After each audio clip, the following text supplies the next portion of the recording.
راځئ چې نن پر تاسو د لندن د ښار ښکلا وګورم او د لندن د ښار څیلونه وکړم.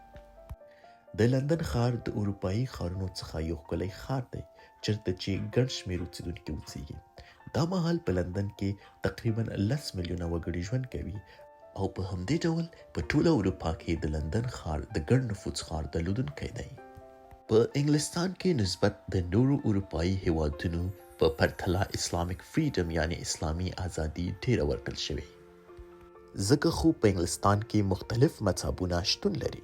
4.3% عیسویت، 6.7% اسلام، 1.8% هندویزم، 0.9% سیکیزم، 0.5% جودایزم، 0.5% بودایزم، 6.7% هیڅ مذهب دوی نه لري، 0.6% نور مذهبونه دي او د 6.0% مذهبونو په اړه دوی هیڅ معلومات نه لري.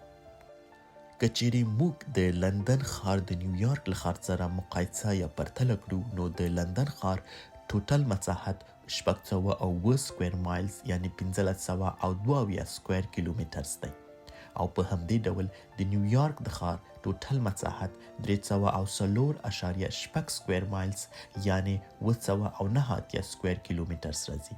یعنی د لندن ښار د نیویارک د ښار 2 چنده او 2 برابره دی.